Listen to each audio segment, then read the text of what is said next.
When you think about a powerful nation, you more than likely think about a nation that is both powerful economically, but also in regards to their military. Whether it be raw manpower, having some of the best special forces, the best vehicles to do combat in, and of course, nuclear weapons and bombs.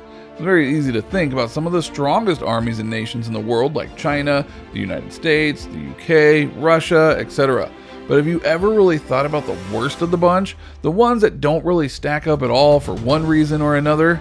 Allow us to show you the weakest armies in the world. Be sure to like the video and subscribe to the channel. Just a reminder about our new giveaway.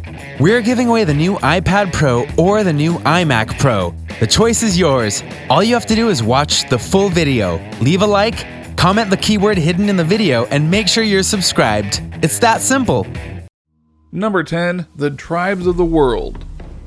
If you look at the world right now, you would think there are only modern or at least semi-modern nations out there. Ones who know about technology and the advancements of the world and have tried to integrate them into their culture.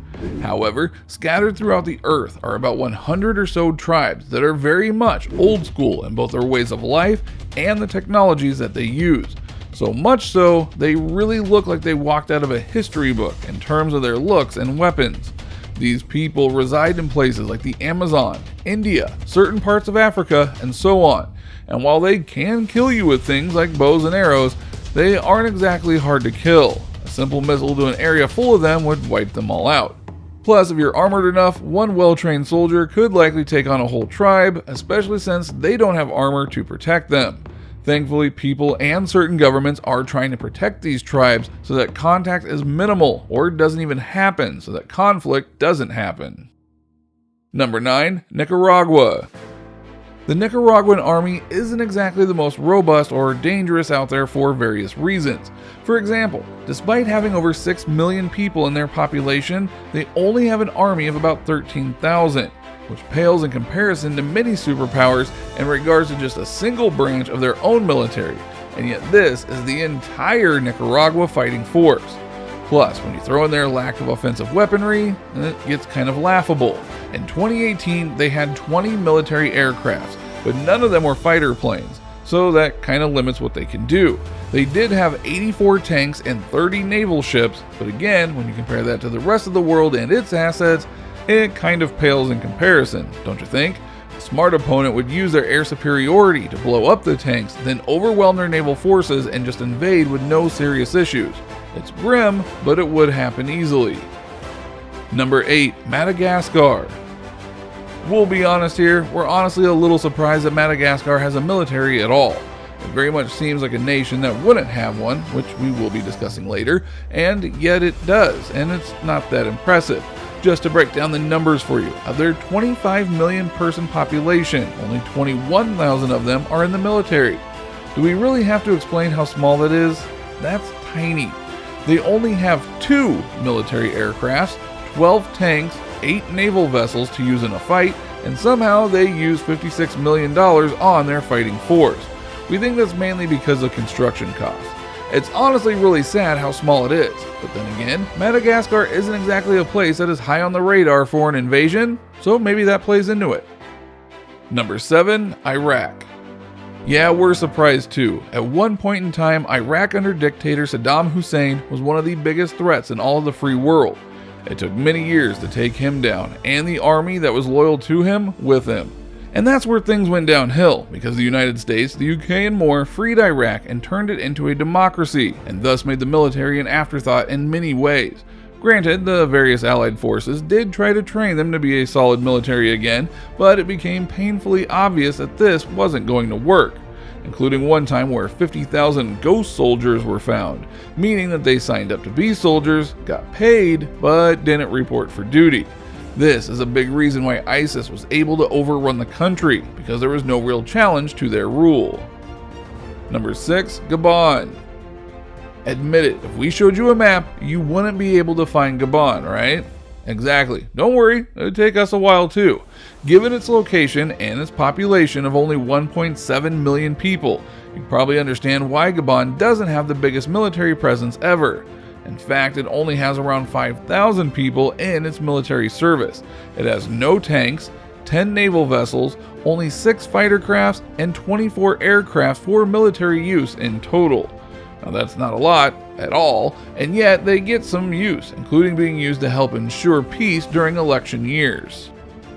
Number 5. North Korea. If you were to list the nations that had some of the biggest threats in the free world, you would say that North Korea is near the top, mainly because of its unstable and America-hating leader, Kim Jong-un.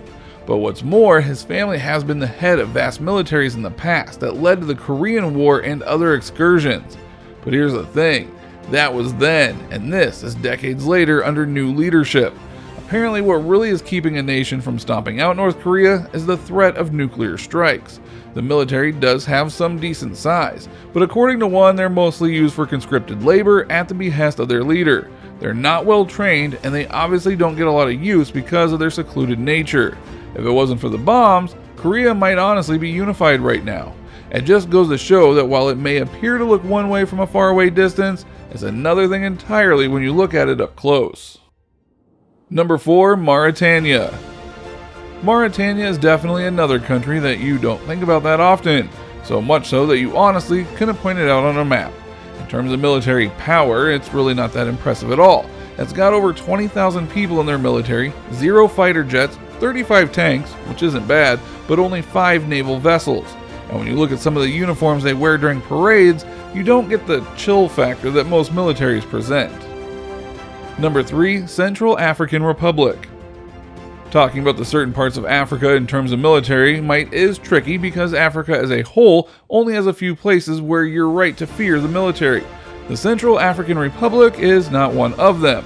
They have less than 6,000 men in their ranks, they have no fighter aircraft, no naval vessels, only 4 tanks and 4 aircraft that is to be used for military purposes. That's not just bad, that's pathetic, and it would not take long to destroy them should push come to shove from a stronger nation. Number 2. Mongolia. At one point in time, the Mongolian army was one of the most feared in all the world, including giving rise to the great Khans of Genghis and Kublai. They were feared horsemen and strategists, but now, not so much. What their biggest problem is, land location. They're landlocked, so there's no need for naval vessels, which would work in their favor if they had the other military mights to support them. They don't. Plus, due to their location, they're smack dab in the area between China and Russia, 2 superpowers. So thus, if they wanted to invade Mongolia, or try and invade the other, Mongolia would be literally screwed. Number 1. Costa Rica, Iceland, Mauritius, Monaco, Panama, and Vanuatu. You might be curious as to why we're putting all of these nations into one slot, but that is for a very simple reason. While all the nations we've shown you before are weak in their military might and technology, hey, at least they have it. Unlike these countries that we've just listed. Costa Rica, Iceland, Mauritius, Monaco, Panama, and Vanuatu are 6 nations that well and truly don't have a military force to speak of, at all. No armies, no military craft of any kind, not even a reserve force to try and defend themselves should the worst happen. It might sound a bit odd to think about a nation without a military, but look at some of these places. Costa Rica, Iceland, Panama. They're more along the lines of a luxury vacation destination versus a place to invade and expand. If a country knows that it won't get invaded, more than likely, why spend millions and billions of dollars to defend it when it's not necessary? So yeah, there are indeed nations out there without a fighting force, and thus they are the weakest by default. So what do you think? What do you think of this look at the various armies of the world that aren't exactly the cream of the crop? Were you surprised by some of the armies that made this list? Which ones do you agree are totally weak and not exactly effective in wanting to protect their homeland from threats? Do you know of any other weak armies that could reside on this list? Let us know in the comments below. Be sure to subscribe, and we'll see you next time on the channel. Just a reminder about our new giveaway. We're giving away the new iPad Pro or the new iMac Pro. The choice is yours. All you have to do is watch the full video, leave a like, comment the keyword hidden in the video, and make sure you're subscribed. It's that simple.